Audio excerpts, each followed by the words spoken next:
Jai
Shri Ram Krishna.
Breaker of this world's shade, we adore thee, whom all men love. Spotless, taking man's form, O purifier, thou art above the gunas three. Knowledge divine, not flesh, thou whom the cosmos wears, a diamond at its heart. Let us look deep in thine eyes. They are bright with the wisdom of God that can wake us from Maya's spell. Let us hold fast to thy feet, treading the waves of the world to safety. O drunk with love, God drunken lover, in thee all paths of all yogas meet. Lord of the world, thou art ours, who art born a child of our time, easy of access to us. O merciful, if we take any hold It is by thy grace alone, since all thine austerities were practiced for our sake.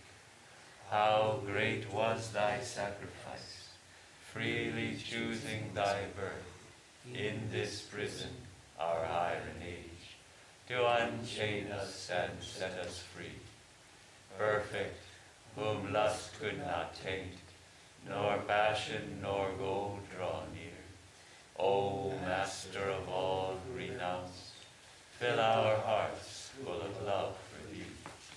Thou hast finished with fear and with doubt, standing firm in the vision of God, refuge to all who have cast fame, fortune, and friends away.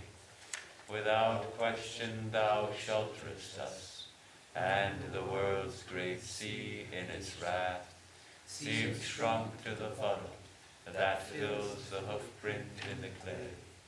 Speech cannot hold thee, nor mind, yet without thee we think not, nor speak. Love, who art partial to none, we are equal before thy sight. Taker away of our pain, we salute thee, though we are blind. Come to the heart's black cave, and illumine, thou light of the light.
So, we are reading the life of Swami Shivananda Maharaj, but we have a very little time with us. We will read only for 10 minutes, but we have to read about 60 pages. So, we'll just nibble here and there a few words. And as you know, Shivananda Maharaj, every disciple, Ramakrishna's disciple, they are all unique in their personalities. And Sri Ramakrishna is the sum total of all these apostles. Their life, their spirituality, what they have done. Ramakrishna is the embodiment of all of that.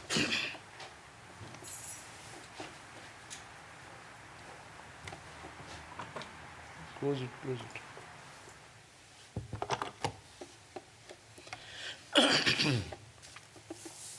So, it is we learn more from their life. Swami Shivananda Maharaj once said that you are reading Upanishad, can you read our life? So see, this is the very important, one of the important aspects of spiritual life, that we can read their life and get their inspiration.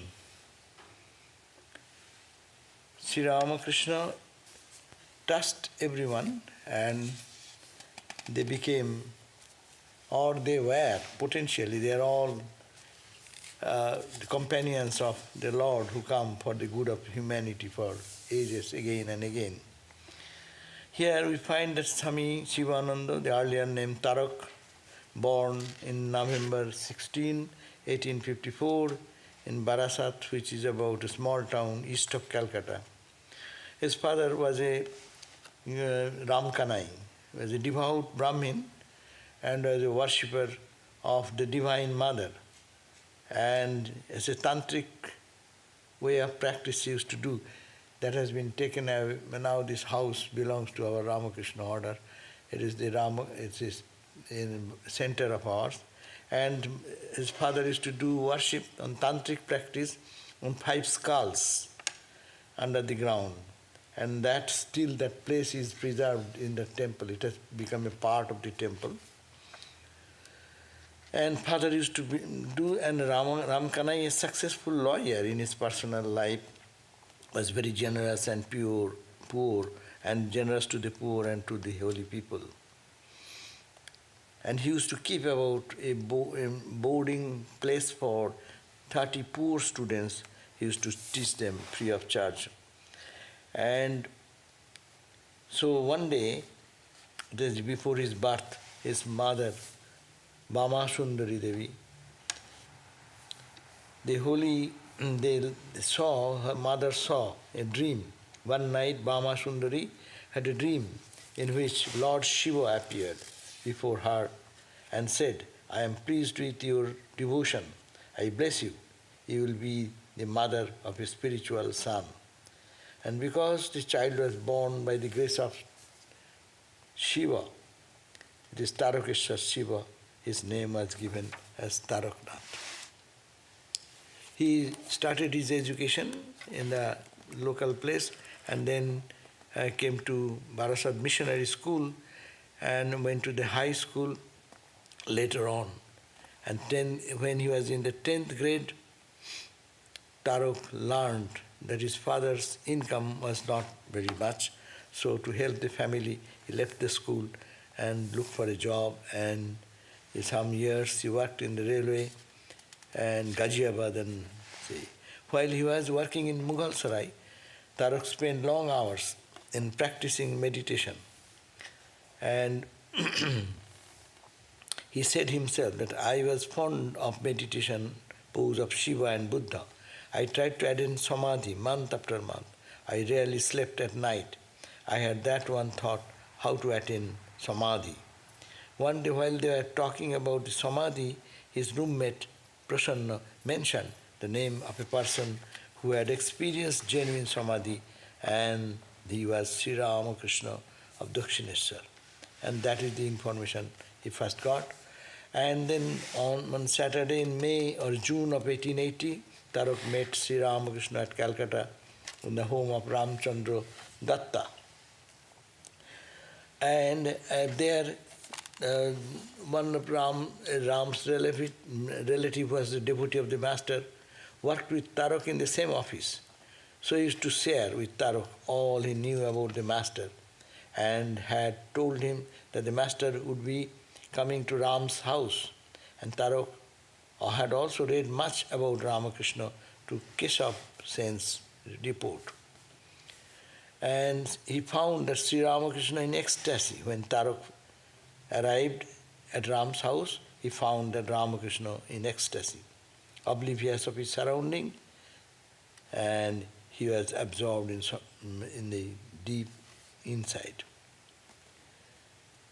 I remember he elaborated on Nirvikalpa Samadhi. That time the master was in an ecstatic mood, and Shivananda says, I saluted him and sat nearby.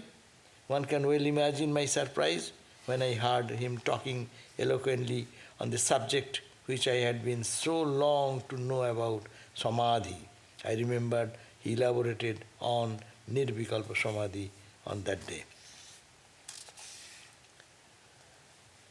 Ramakrishna asked affectionately one day while visiting in Dakshineshwar, have you seen before me? Have you seen me before? Tarok answered that he had recently seen him in Ram's house. Putting his head down on master's lap, and the latter gently caressed the head, Tarok reminisced, at once I felt a deep attachment for the master. I felt as if I had known him for a long time. My heart became filled with joy. I saw him in my tender, loving mother waiting for me, as it were. So, with the confidence of faith and certitude of child, I surrendered myself to him, Ramakrishna, placing myself entirely under his care. I was certain that at last I had found him for whom I had been searching all the days. From then I looked upon the master as my mother who passed away.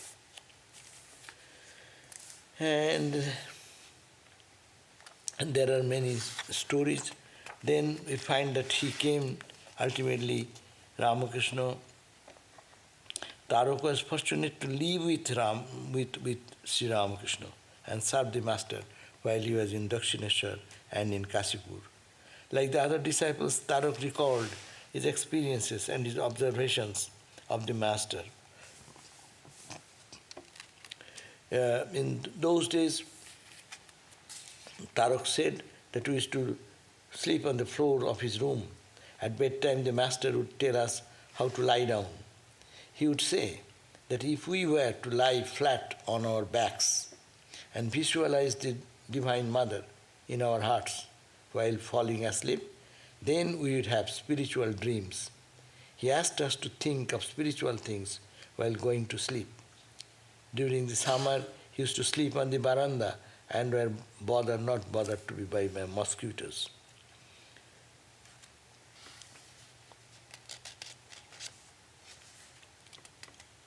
We saw how little master used to sleep. Now and then he might get up in the night, hour or half an hour of sleep he used to have. These moods become very pronounced at night and in spiritual mood in Ramakrishna. Whenever we awake, we would hear him, means Ramakrishna, talking with the Divine Mother in a state of spiritual inebriation.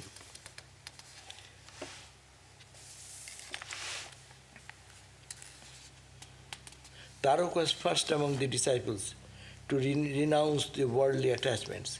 He lived mostly with Ramakrishna during the last 3 years of Master's life.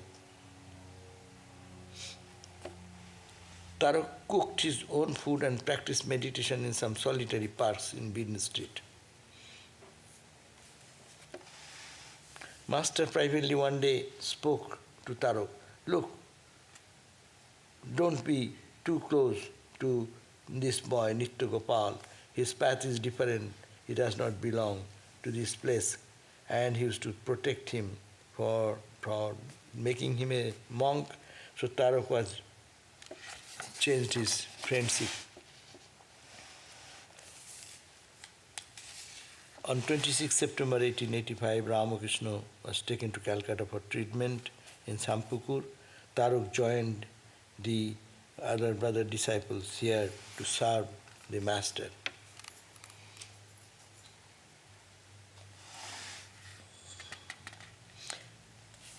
Then, apart from being with the master, he started in the pilgrimage, arriving Bodh Gaya, spent in meditation under a famous Bodhi tree.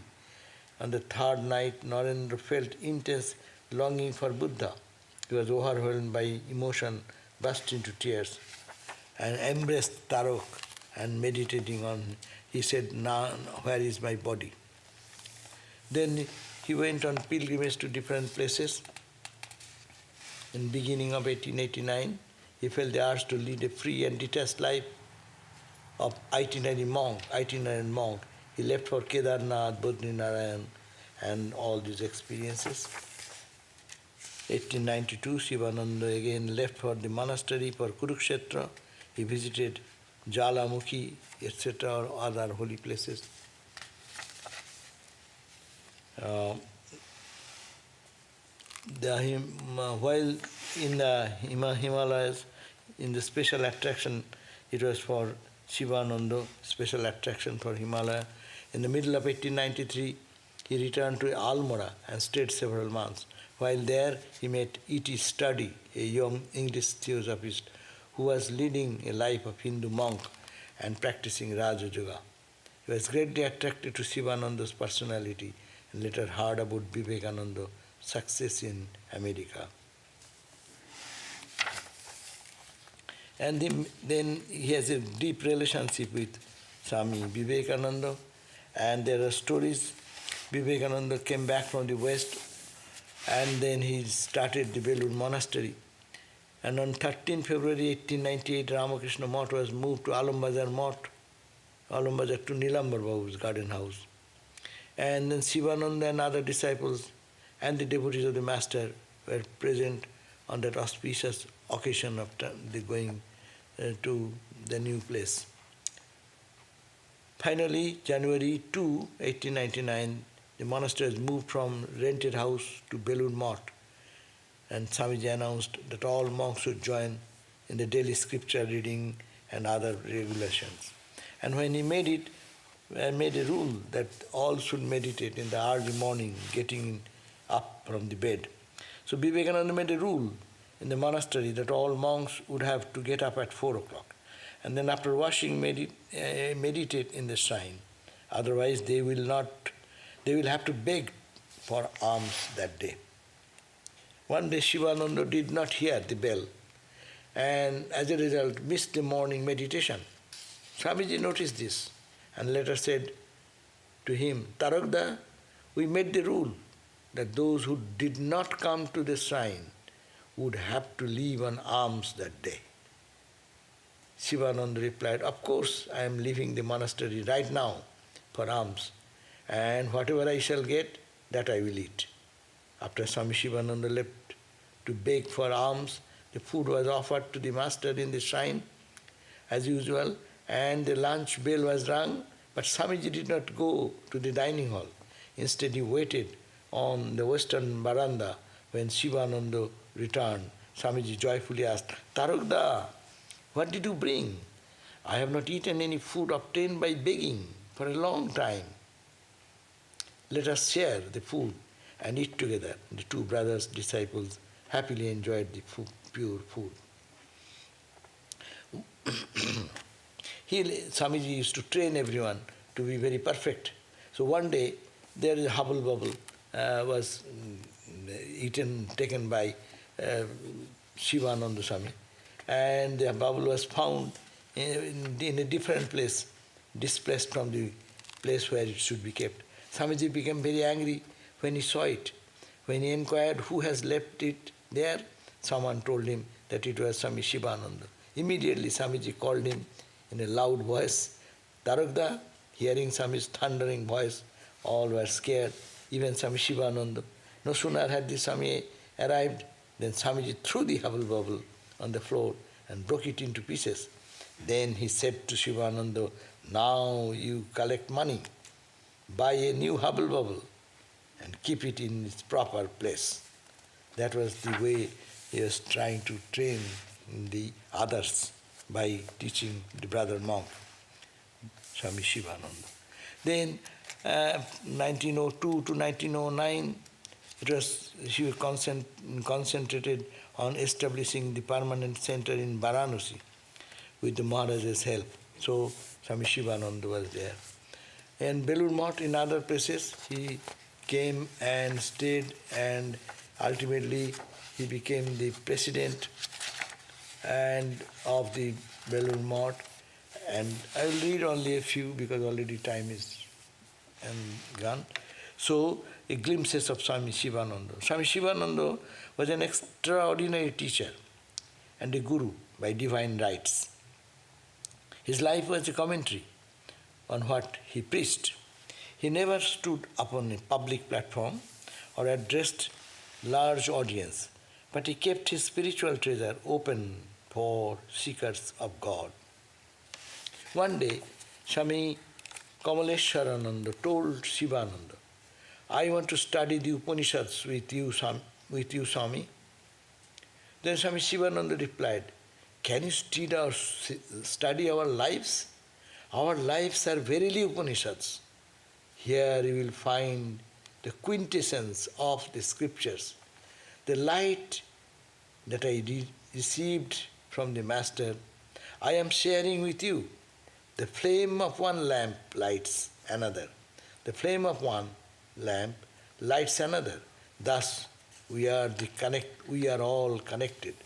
So how much forcefully he used to say, you want to read Upanishad? What will you understand? Read our life, look at our life, and then you will understand the intricacies, how much conviction. And that is the way we have to look at these great souls. Swami Satprakashananda recalled, "Once during walk at Belur Math, I asked Mahapurush Maharaj, some take initiation from the Holy Mother and other from Swami Brahmananda. Is there any difference between the two?" He said in reply, "No, I don't see any difference whatsoever. The same Ganga water is coming out of two faucets.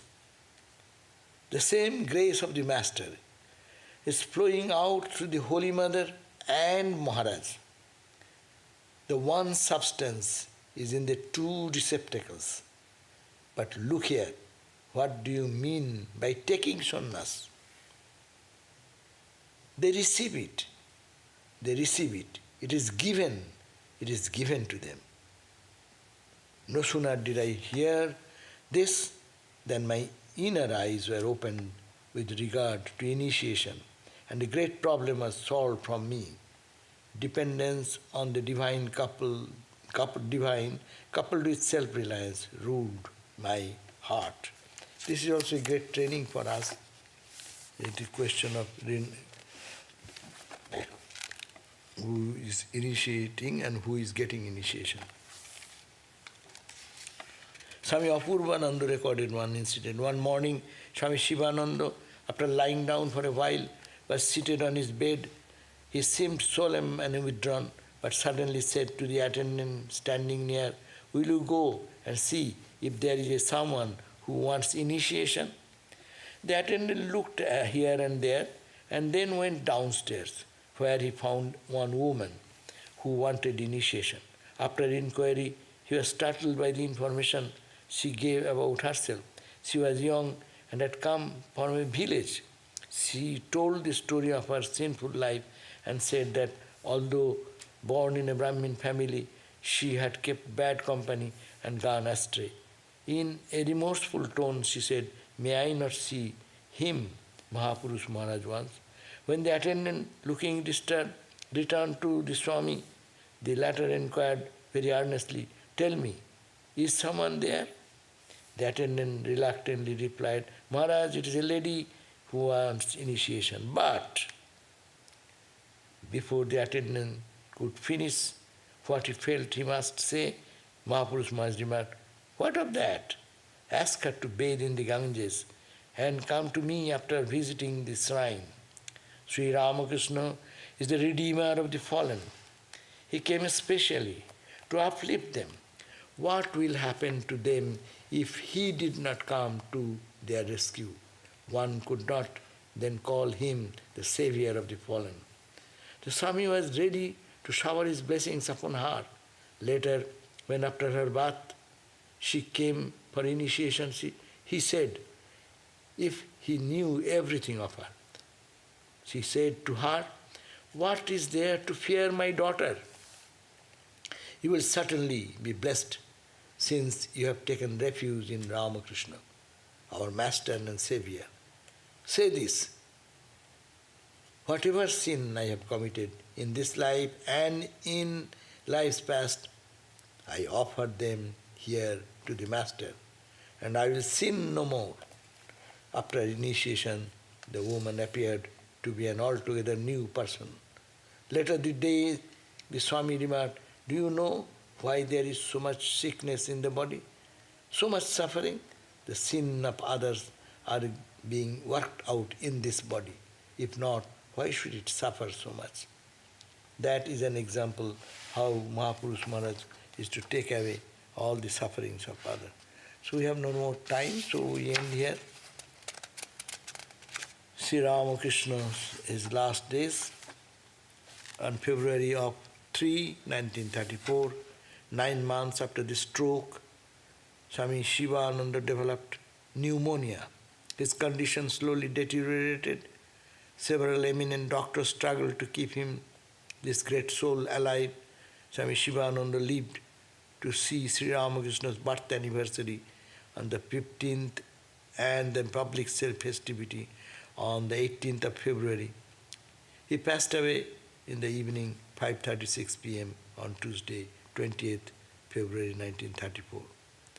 At the final moment, Shivananda's face beamed with joy and the hair of his head stood on end, both considered to be auspicious signs. The monks chanted the Sanskrit verses of the Shankara's 6 stanzas of Nirvana.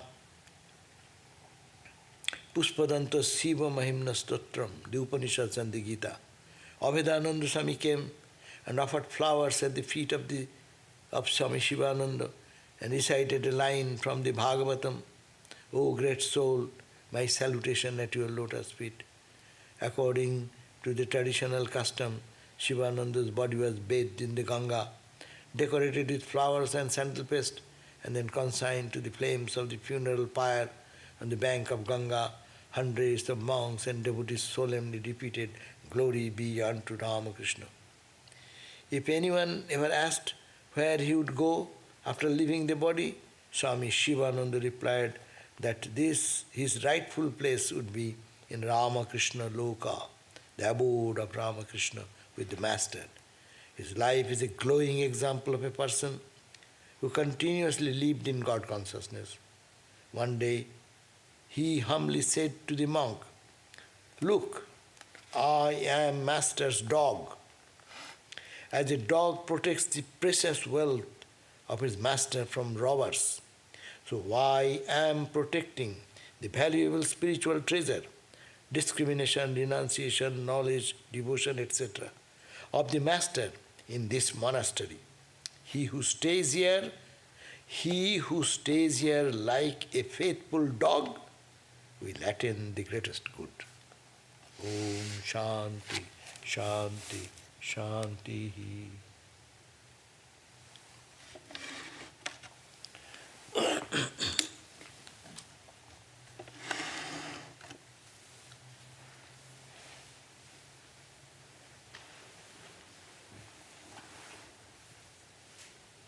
I thought 10 minutes. I thought I will read 10 minutes.